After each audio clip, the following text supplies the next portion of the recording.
Good morning. What's happening?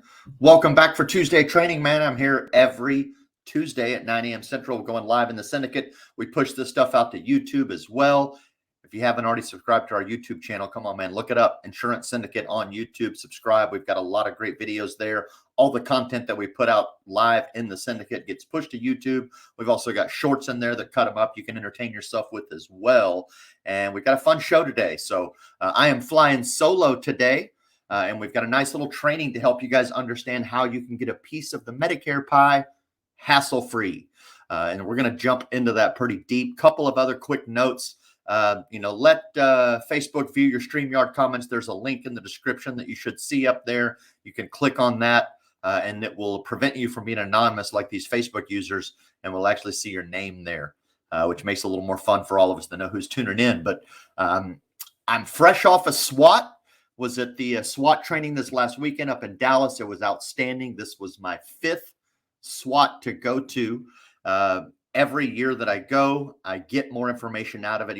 Certainly some of it is a refresher, and then I still learn something new. New speakers are there presenting, get to meet new people, and just all in all, a fantastic event. Nate did an awesome job. Congratulations to you, Nate.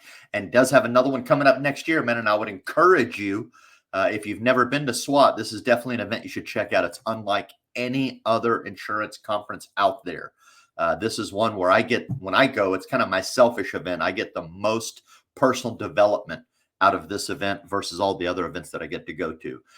So look out for the next one. I would highly encourage you to get a ticket and go.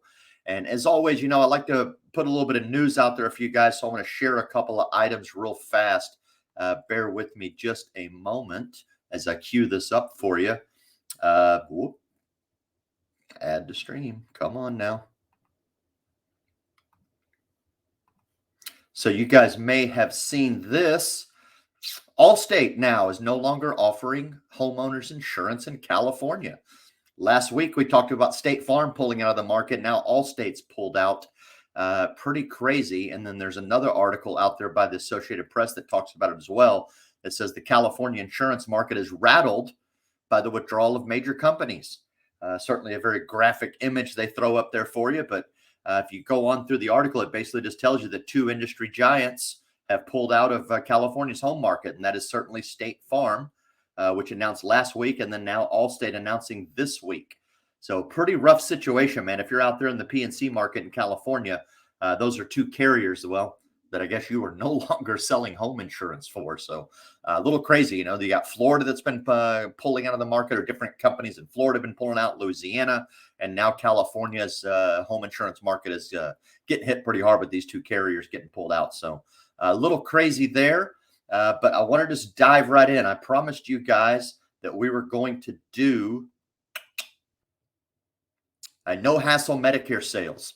So what I am talking about here, there's a lot of people that want to get into the Medicare space, but there's a few reasons why they don't want to get in the Medicare space. And we're definitely going to talk about some of that. But, let's first take a look at some of the pros. Well, it's a booming market, right? There's 64 million people in the Medicare market and growing. There's amazing renewal potential in the Medicare market. You have a huge product selection to choose from. There's Medicare Advantage, Medicare Supplements, hospital indemnity, critical illness, dental, vision, hearing. There's all kinds of products that you can sell in the senior market to make a living. And you can do it whether you're out in the field or you can do it in telesales, and those are some of the big pros to it. But there are some negatives out there. And these are generally the ones that keep agents from getting involved in the Medicare market. And again, I'm going to show you guys how to get into the Medicare space without having to deal with any of the stuff. This is a no hassle Medicare sales training. So looking at some of these negatives, right? Every year you got annual certifications you got to do. You have to do your AHIP certification. You have the carrier requirement certifications you got to do every year. There's all these different TPMO marketing rules. If you're not in the Medicare space, you're not sure what TPMO means. That is a third-party marketing organization. And a lot of those rules include things like call recording. Got to record your calls, right? Anytime you're doing a sales call, a sales presentation that is moving them towards a plan, you have to record that call, and you have to keep it on file for 10 years in case you're audited for it. There's different marketing disclaimers you have to use in all of your marketing, whether it is the conversation, as you're talking to someone, maybe over the phone, there's a certain disclaimer you have to use. And you have to use that in the field as well, right? Basically, hey, I don't offer all of the different plans that are out there. If you want to see all your options, go check out Medicare. And those disclaimers also have to be printed now in a lot of your marketing as well. There's a new 48-hour SOA rule that they put back in, which basically says that if I want to pitch a Medicare Advantage or a prescription drug plan, I've got to get them a scope, sign them, and I can't talk to them about it for another 48 hours. There are a couple of minor exceptions on that, but that's another bit of a disruptive rule. There's no cold calling, no door knocking, and there's also limited cross-marketing opportunities built within the Medicare space. Now, a lot of agents out there that aren't really familiar with the Medicare market, some of you guys think this applies to the entire Medicare market, and I'm here to tell you that it does not. There's a segment of the marketplace that this applies to, and there's a large segment that none of this stuff applies to. So just to kind of let you know, all of these items that you see, all of these TPMO requirements, all of these marketing restrictions, that all applies to the MAPD and PDP market only. That's it.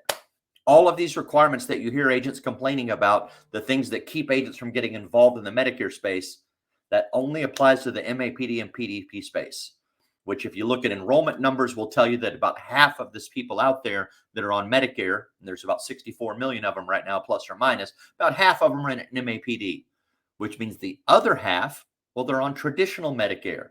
And a large chunk of those folks have a Medicare supplement plan, not a Medicare Advantage plan. And none of these rules apply to that side of the market. I can market Medicare supplement plans and many other products to these folks, and I don't have to do any of these rules whatsoever. All right. There are some rules, and we'll talk about some of those, but all of this madness that's out there that keeps agents from getting into the Medicare space that is absolutely growing, this is what keeps them out of it. So if we can eliminate all of that, we're going to have a no hassle opportunity to get into the Medicare space and get our piece of the pie. So what we're going to talk about is some of the different no hassle products that exist in the Medicare space. These are all the products that I can sell without having to record my calls, without having to deal with TPMO requirements, without having to deal with the 48-hour SOA rule, right? I can sell Medicare supplements and Medigap plans. I can sell hospital indemnity products, critical illness products, dental, vision, and hearing, final expense or other life products, and even annuities. All of these products are 100% marketable to the Medicare space, and I don't have to deal with any of those crazy CMS requirements that they've included in the final rule. And you might say, well, aren't I limiting myself? Well, yes, you are limiting yourself a little bit, but you're never going to get the entire Medicare pie anyway. So why not find the percentage of the pie that is your ideal client in the market segment that you want to go after? Because the truth is, it is still growing. There is still, even in this no hassle market, there's still a huge market. There's still a great renewal income to be had. It is a simple issue product design, which makes it easy to write. And if I'm going into the T65 market, people that are new to Medicare, maybe they're just now turning 65 or they're just now retiring from their employment and their group plan, they're on Medicare for the very first time, I'm going to get 100% placement on the business because of the different guarantee issue and open enrollment rules. And then I'm going to have very, very limited marketing restrictions. And just to point out real quick, I want to show you a little bit of note on, here it is, on the growth of the Medicare supplement market real fast. Let me pull this article up for you real quick. It's a little small, but I'll read it to you. Basically, this is from Grand View Research, and it says highlighted right here at the top, the U.S. Medicare supplement health insurance market was valued at $26.97 billion in 2022 and is expected to expand at a compound annual growth rate of 5% from 2023 to 2030. So, and it basically goes on to say that high healthcare costs and benefits offered by this plan are the key factors to driving the demand for MedSup, et cetera. But just because you constantly hear on the news the growth of the Medicare Advantage plans, just because those are all over the television, doesn't mean that the Medicare supplement market isn't also experiencing massive growth. So even though when we look at this no hassle Medicare sales idea, even though maybe it eliminates a big, large portion of the market, there's still a huge section of the market that you can still go after. and capitalize on. And then it's just learning to target that group of folks that are in the Medicare space so that you can position these products properly to them. So don't be fooled and think, well, if I'm going this no hassle route that Merwin's talking about, I'm going to limit myself to the market. And well, you are, but you're still accessing a huge section of the marketplace. So a couple of things to think about when selling Medicare plans, Medigap plans, Medicare supplement plans. Number one, and this is what rubs a few of you agents out there the wrong way, but there is no requirement that you have to teach a new to Medicare person every single detail about Medicare. You are not required to.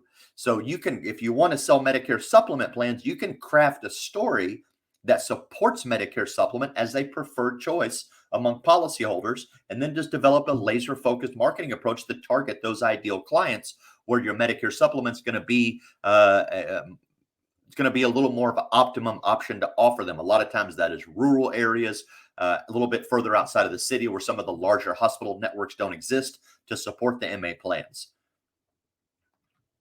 So let's look at a few do's and don'ts real quick. Number one, when I'm selling Medicare supplement plans and other ancillary products outside of Medicare Advantage and PDP, I can sell by phone or in the field. So I can still do it the way I want to do it. If I want to set appointments, go out in the field or bang on doors, I can do that. I can cold call and door knock with the intention of selling a Medicare supplement plan.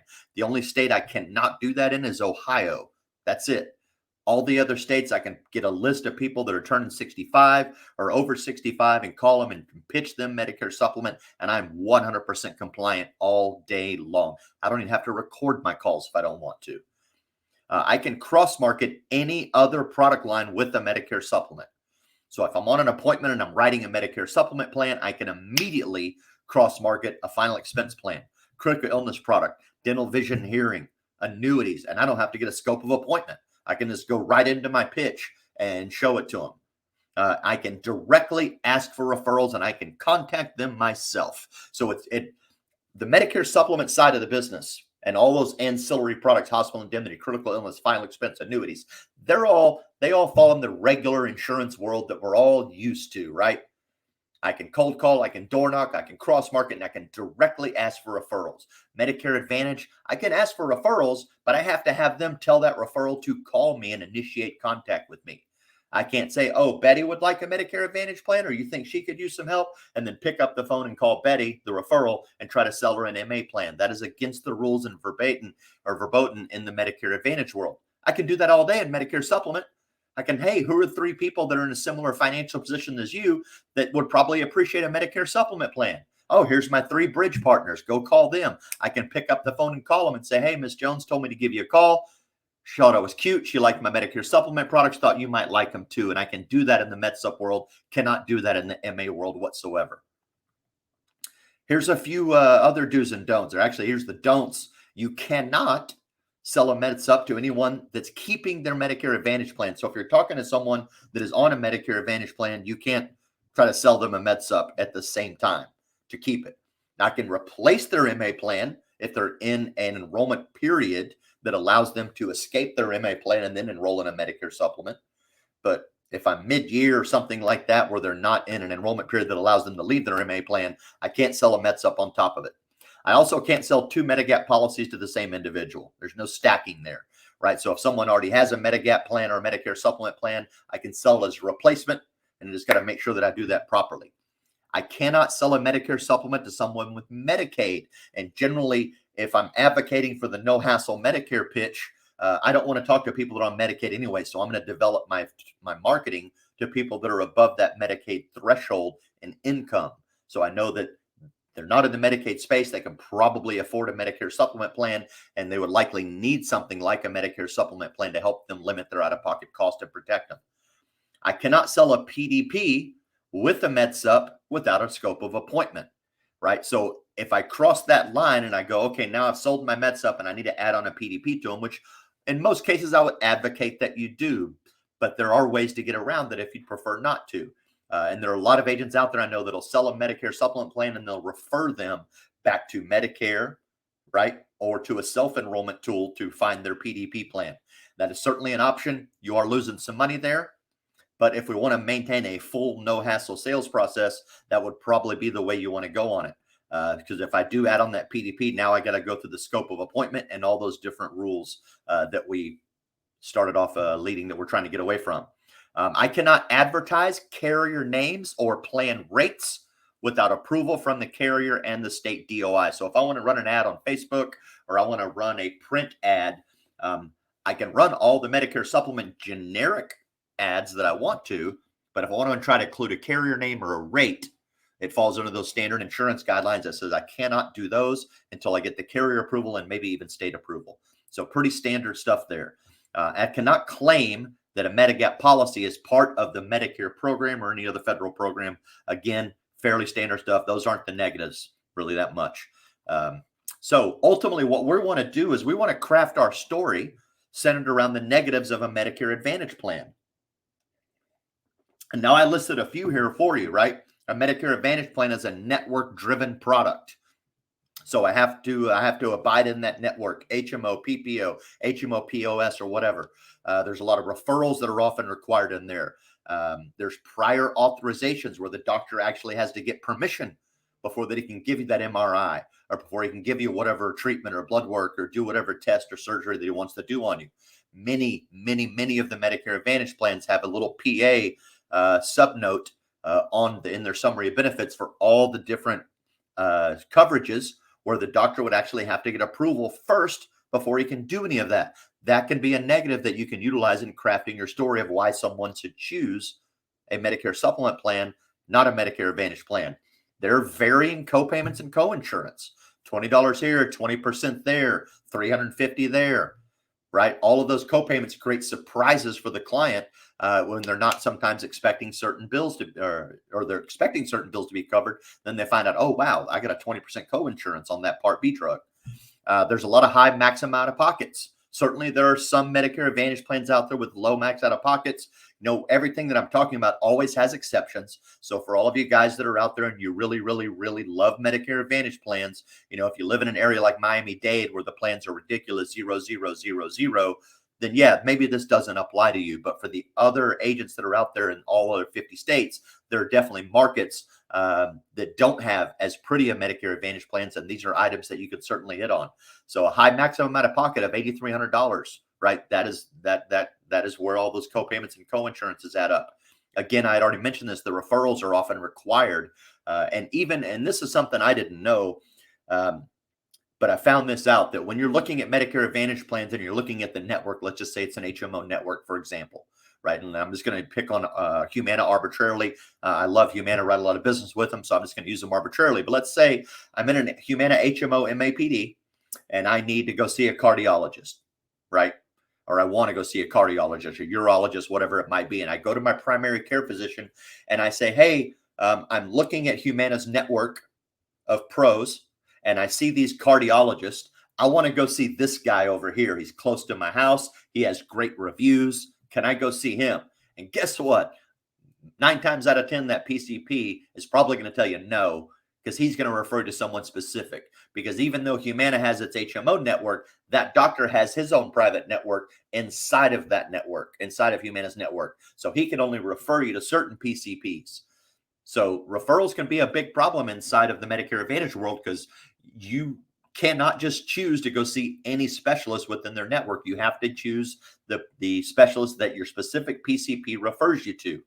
Your coverage is not guaranteed renewable. And this happens every year in the Medicare Advantage world. Every year, more than 1 million seniors nationwide lose their coverage by no fault of their own in the Medicare Advantage space. The 2 states that you see it happen the most often is generally Florida and California. But every year, there are a large group of plans that do not renew their plan. They pull out of the market, they lose a huge network contract, whatever it might be, and those clients get booted off their plan by no fault of their own, and now they have 63 days to enroll in a new plan and pick up new coverage, right? You won't see that in the Medicare supplement world, but it runs rampant in the MA space. So what are the positives then of Medigap as the alternative to that story, right? Well, Medigap is portable. Wherever Medicare goes, Medigap goes. And currently, Medicare is covered are accepted by 99% of providers. That's doctors, hospitals, and clinics. That's all 50 states plus Puerto Rico. That little red, white, and blue card, that is their golden ticket. They can go see any doctor nationwide that accepts Medicare. And again, that's about 99% of them. And that includes doctors at the Mayo Clinic, doctors at Johns Hopkins, doctors at MD Anderson, etc. All those guys are accepting original Medicare. And if they accept original Medicare, then they accept any Medicare supplement plan that's on the market. Doesn't matter if it's Blue Cross, doesn't matter if it's Anthem, doesn't matter if it's Polish Falcons of America. It does not matter. He doesn't even care who your Medicare supplement plan's with, because the doctor's only going to bill Medicare, and Medicare is going to use electronic crossover to tell the Medicare supplement carrier, hey, we paid our 80%, now it's your turn. And in most cases, that reimbursement is paid back to the doctor, often within about 72 hours. So very seamless claim system. So again, Medigap's portal, there's no networks, no referrals. You can go see any doctor that you want that accepts Medicare, period. Make an appointment. You don't need anybody's permission. Walk right in the door. It's guaranteed renewable by CMS. CMS, of course, being the Center for Medicare Medicaid Services. So no one can cancel my plan except the policyholder themselves. Me as the agent, I can't cancel it. The carrier can't cancel it. CMS can't cancel it. The only one that can cancel it is the client, generally in writing or certainly through non-payment of their premium. So it's guaranteed renewable. What that also means is that in the event that that carrier goes insolvent for some reason, and this actually happened back in 2008 with Shenandoah Life. Great carrier, A-rated. They were doing all the right things. They were investing their money back then in government T-bonds with Freddie Mac and Fannie Mae, whatever the hell it's called, right? Everybody thought that was a safe bet. Obviously, in 2008, with the huge housing market crash, that all plummets. Shenandoah Life, their assets basically get wiped out, and they go insolvent, where all of those Medicare, all of their policyholders on their Medicare supplement are okay, because that product's guaranteed renewal by CMS. So what happens is the state steps in, takes over it, helps them administer claims, helps them administer commissions. And the truth is, Shenandoah Life did a great job taking care of this. Every client had their claims paid, and every agent that wrote business got their commissions as well. So even if the carrier goes insolvent, it's guaranteed renewal by CMS. You're not going to lose your coverage, right? There's no surprise co-payments or co-insurance.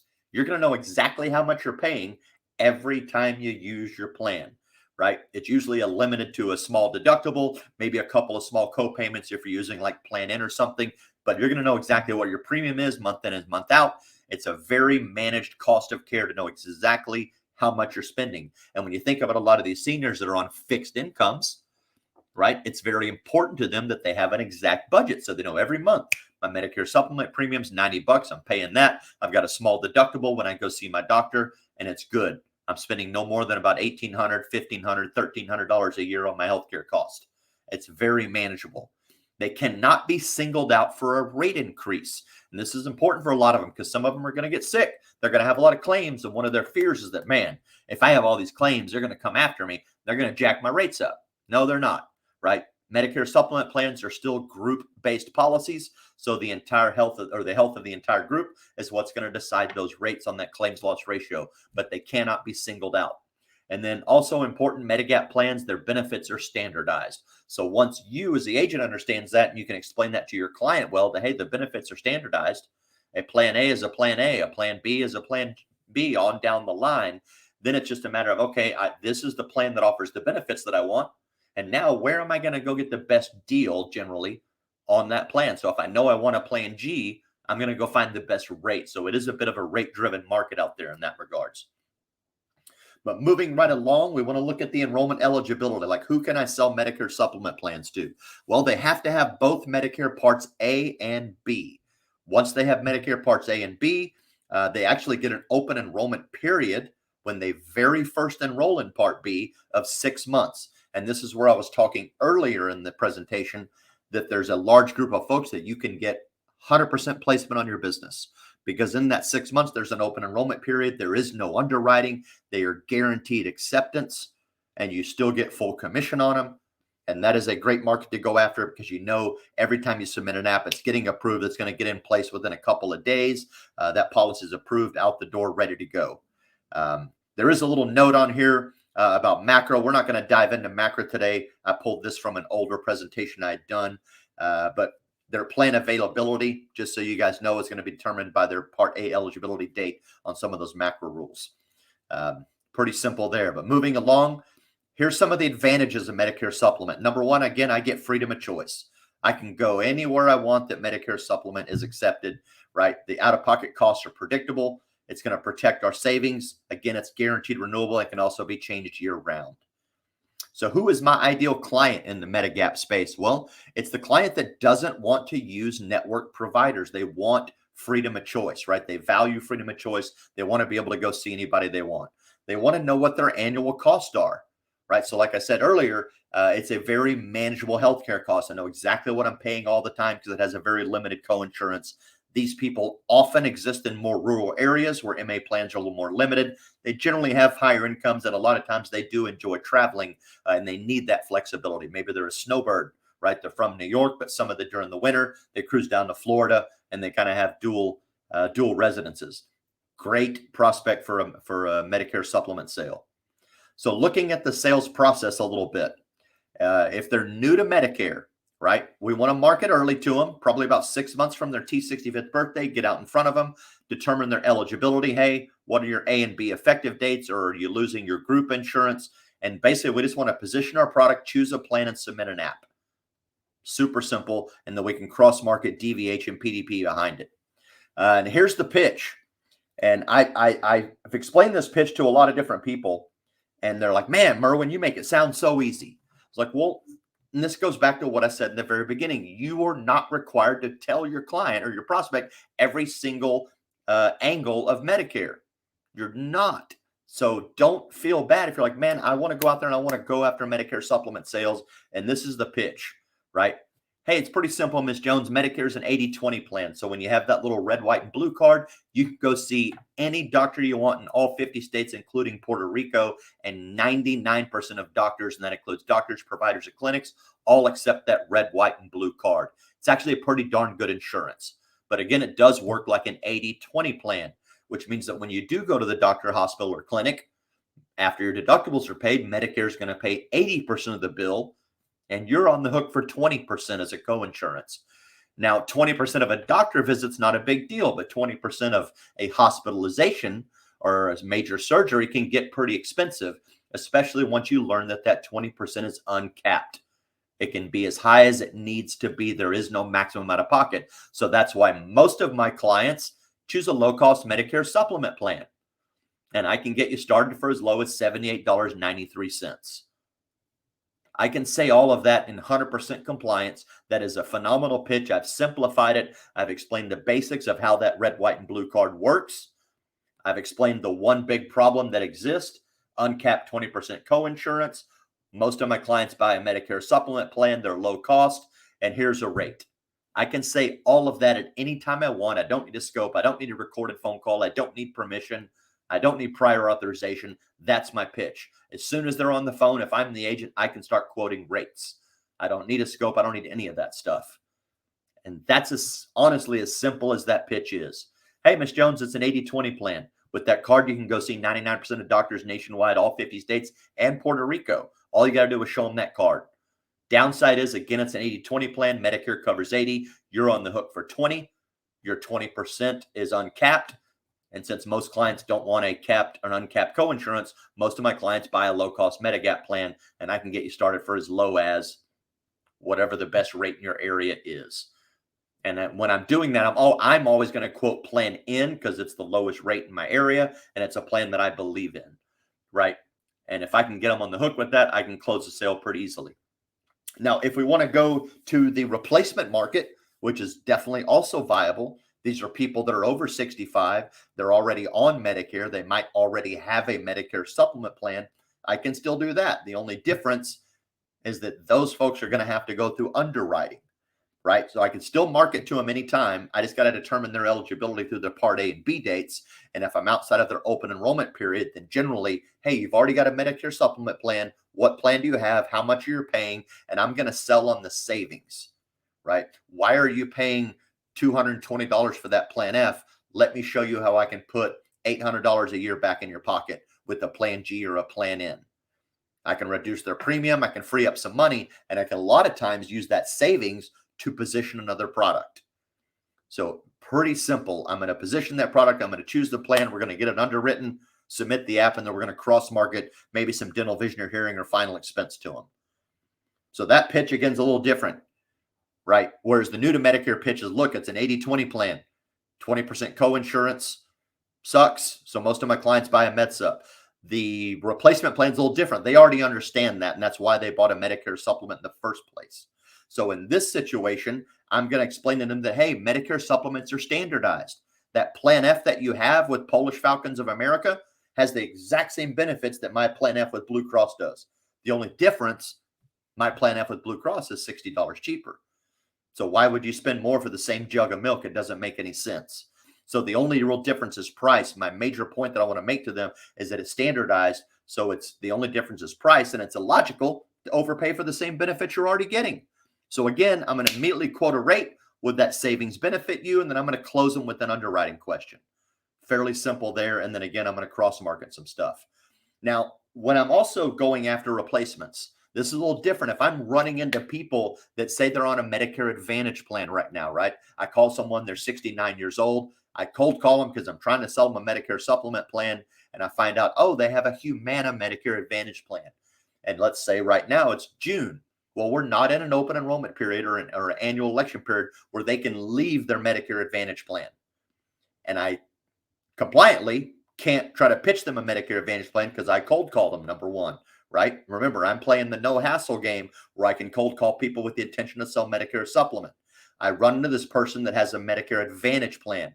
Well, then I'm going to pivot to my alternate products, hospital indemnity, critical illness, even final expense. And if you're savvy and you have access to, let me make sure we see this real quick. Hang on, hold your horses.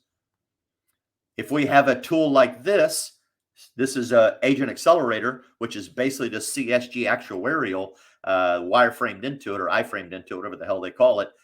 I can look up all of the Medicare Advantage plans in any zip code I want to see.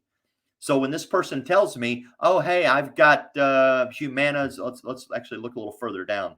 I've got Humana's Humana Choice PPO plan, right? Well, I can look at it and see what it has. I'm like, oh, it's got a $7,500 max out of pocket. It's got a $300 drug deductible. I can look at the plan details, and this is where I can pivot into my other products, right? I want to look at some of these co-payments and remind them that, hey, did you know you had a 20% co-insurance for Part B drugs, cancer, chemotherapy, all of those things? Number one, your plan limits you to chemo, and it's going to charge you a 20% co-insurance for it. So in the event you get cancer, would you be able to afford a 20% co-insurance? And if you want to go a little further, I've done a cancer training that's in this group that that explains all of the costs that come with the cancer, right?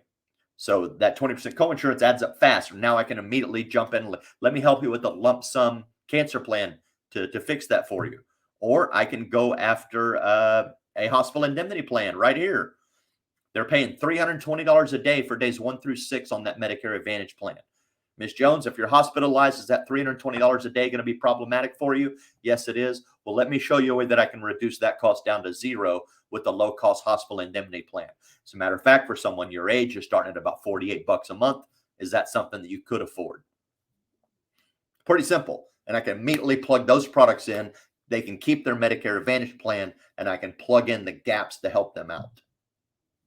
It's really not rocket science, I promise.